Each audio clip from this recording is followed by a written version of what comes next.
Tahun keemasan atau bangkitnya kalangan muslim di Nusantara ditandai pada tahun 1910 hingga tahun 1920-an, dan bangkitnya kalangan muslim pesantren pada tahun 1919 ditandai dengan diterimanya santri putri di lingkungan pesantren Denanyar, Jombang, Jawa Timur di bawah asuhan dari Kiai Haji Bisri Syansyuri dan Bu Nyai Nur Khadijah. Ketika itu, Kiai Haji Bisri Syansyuri merupakan salah satu sosok ulama pertama yang mendirikan kelas bagi perempuan. Menurut Gus Dur, apa yang dilakukan oleh Kiai Haji Bisri ini merupakan sesuatu yang sangat menarik, karena ketika sahabat karibnya saat berada di Mekah sibuk mendirikan syarikat Islam, beliau hanya sibuk mendirikan kelas-kelas bagi perempuan. Pesantren awal mulanya ditujukan hanya untuk santri putra, sementara itu santri putri hanya mendapat pengajaran di lingkungan terdekat seperti di rumah masing-masing atau mendatangi pengajar khusus. Kiai Haji Bisri dan Bu Nyai Nur Khadijah merupakan penggagas dari pesantren di Denanyar tahun 1919. Mereka awal mulanya hanya mengajar kepada putri-putri anak tetangga. Mereka membimbing di pesantren tersebut. Pada tahun 1927 mereka membuka pendaftaran kepada santri dari berbagai daerah, dan puncaknya pada tahun 1930 di mana mereka mendirikan madrasah diniyah Putri Pesantren Mambaul Ma'arif Denanyar.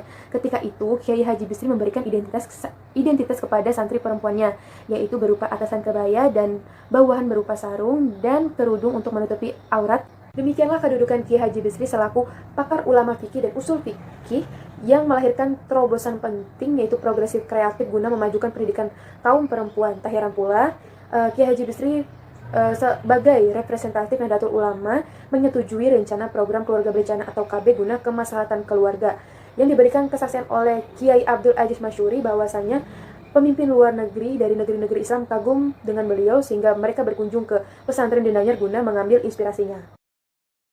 Kiai Haji Ali Maksum memberikan pelajaran mengenai tentang pilihan menjadi pemimpin. Sepeninggal Kiai Haji Bisri Syansyuri pada 25 April 1980, posisi Rais Am, pengurus besar Nahdlatul Ulama atau PBNU, mengalami kekosongan. Posisi Wakil Rais tak otomatis menggantikannya. Perlu forum khusus untuk menentukan hal tersebut. Selain Muktamar, forum permusyawaratan tertinggi NU yang digelar 5 tahun sekali, ada juga forum musyawarah nasional atau Munas, Alim Ulama NU, dan konferensi besar atau Konbes. Dua forum terakhir ini dilaksanakan antara dua muktamar. Dari 3 forum tersebutlah keputusan-keputusan penting di tubuh NU ditentukan, termasuk juga soal pergantian Rais Am.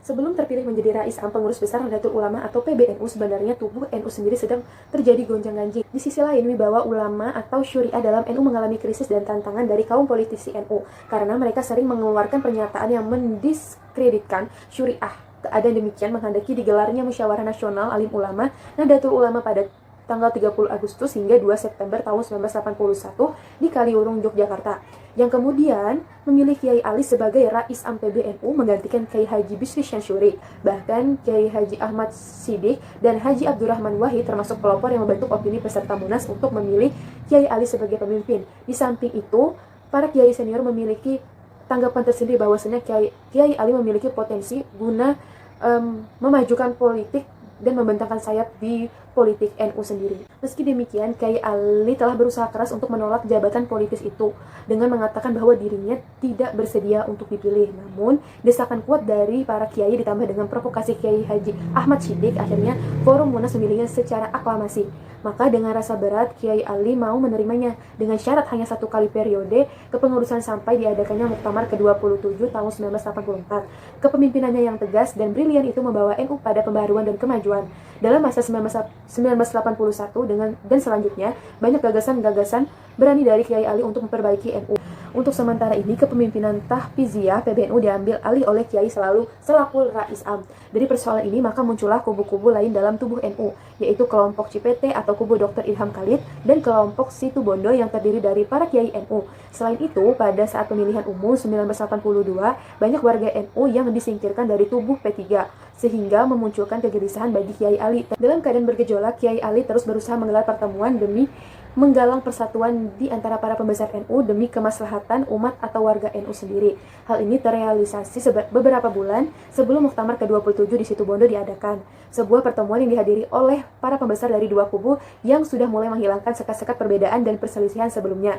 Dari pertemuan ini lahir kesepakatan untuk mensukseskan Muktamar NU ke-27. Ketua Umum PBNU, Kiai Haji Hashim Muzadi menilai bahwa warga NU selalu bernasib apes ketika warga NU mendukung partai lain ternyata tidak banyak timbal balik yang diperoleh dari organisasi Islam terbesar ini. Sementara ketika warga NU mempunyai partai sendiri atau PKB selalu muncul konflik. Hingga saat ini terdapat dualisme kepemimpinan atau kubu, yaitu kubu Alwi Shihab dan kubu Matori Abdul Jalil.